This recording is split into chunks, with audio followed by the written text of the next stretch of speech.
আসসালামু আলাইকুম এভরিওয়ান।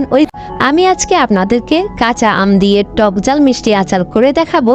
আচার খেতে আমরা সবাই খুবই পছন্দ করি, আর আমি আজকে আপনাদের সাথে যে আচারটা তৈরি করে দেখাবো এটা খুবই স্পেশাল একটা আচার, খেতেও অসম্ভব মজাদার, আর এটা তৈরি করে দীর্ঘদিন আপনি সংরক্ষণ করে খেতে পারবেন।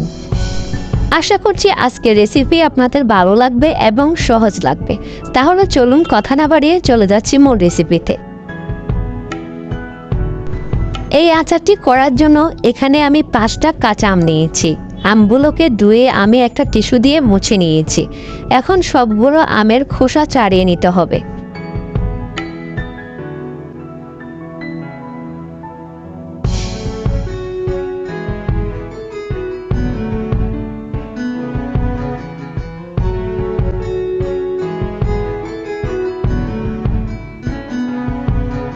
তো এভাবে আমি সবগুলো আমের খোসা ছাড়িয়ে নিয়েছি, আর খোসা ছাড়ানোর ফলে আমগুলো পানি দিয়ে আর ধুতে হবে না, আর এই আমের মধ্যে যেন কোনোভাবে পানি না থাকে।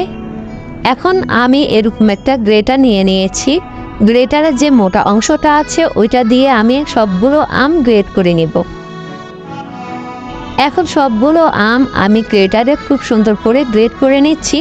আপনারা চাইলে কিন্তু নিচে যে চিকন অংশটা আছে ওইটা দিয়েও গ্রেট করে নিতে পারবেন। এই আচারটা বানানোর জন্য আমগুলোকে এভাবে গ্রেট করে কিন্তু ইউজ করতে হবে।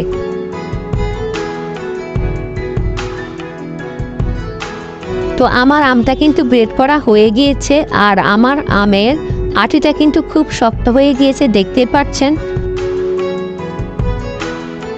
তো দেখুন সবগুলো আম আমি এভাবে গ্রেট করে অন্য একটা পাত্রে নিয়ে নিয়েছি। এখন এখানে আমি 1 কাপ চিনি দিয়ে দিচ্ছি, আর এখানে আমি 1 কাপ গুড় দিয়ে দিচ্ছি। এই আচারটা তৈরি করার জন্য আমি চিনি এবং গুড় দুটোটাই ব্যবহার করব। আপনারা চাইলে শুধু চিনি বা গুড় দিয়েও তৈরি করে নিতে পারবেন, তবে গুড় দিলে আচারের টেস্টটা খুব ভালো আসবে। এখন হাত দিয়ে খুব ভালো করে মেখে আমি মিশিয়ে নিব,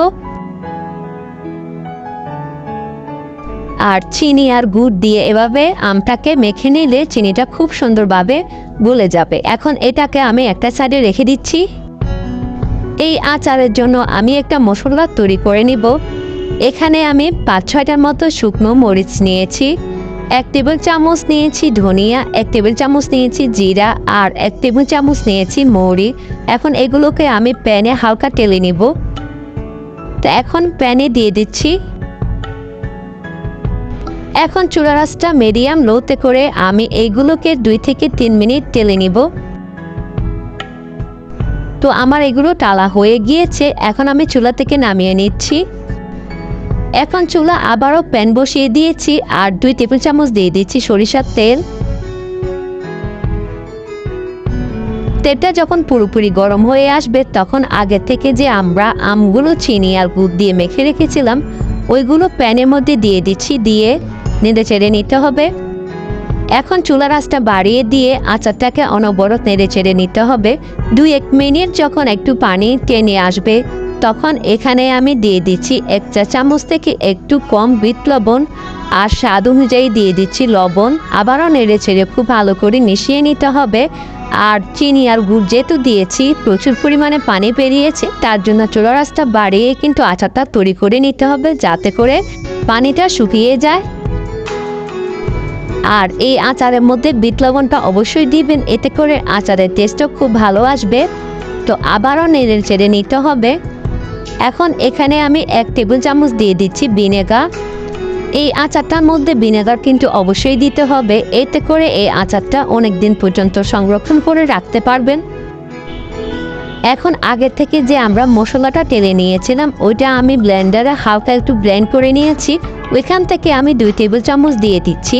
আমি কিন্তু মশলাটা একদম মিহি করিনি, দেখতে পাচ্ছেন হালকা একটু আস্ত রেখেছি।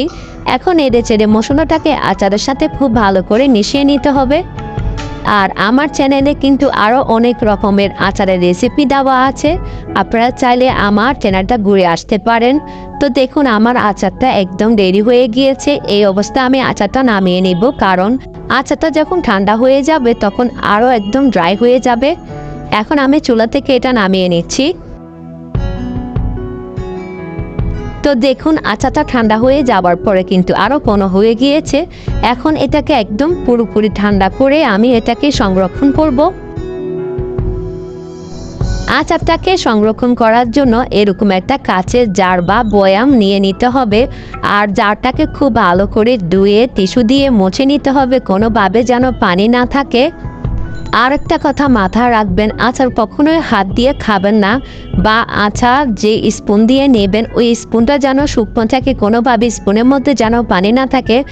এই নিয়মগুলো যদি মেনে চলেন আচার কিন্তু অনেক দিন পর্যন্ত ভালো থাকবে। আর এই আচারটা নর্মাল ফ্রিজে রেখে দিলে 6 মাস থেকে 1 বছর ভালো থাকবে। আর যদি আপনি এটা নিচে রেখে দেন তাহলে 2 থেকে 3 মাস ভালো থাকবে। তো আশা করছি আমার আজকে রেসিপি ভালো লেগেছে। রেসিপি ভালো লাগলে একটা লাইক করে দিবেন, কমেন্ট করবেন, শেয়ার করবেন ফ্রেন্ডস অ্যান্ড ফ্যামিলির সাথে। আর আমার চ্যানেলটিকে এখনও যারা সাবস্ক্রাইব করে নেই প্লিজ সাবস্ক্রাইব করে পাশে থাকা বেল আইকনে ক্লিক করে রাখবেন, যাতে করে আমি কোনো নতুন ভিডিও আপলোড দেওয়ার সাথে সাথে নোটিফিকেশন আপনার কাছে চলে যায়। সবাই অনেক বেশি ভালো থাকবেন, সুস্থ থাকবেন, সবাই সবার জন্য দোয়া করবেন। আল্লাহ হাফেজ।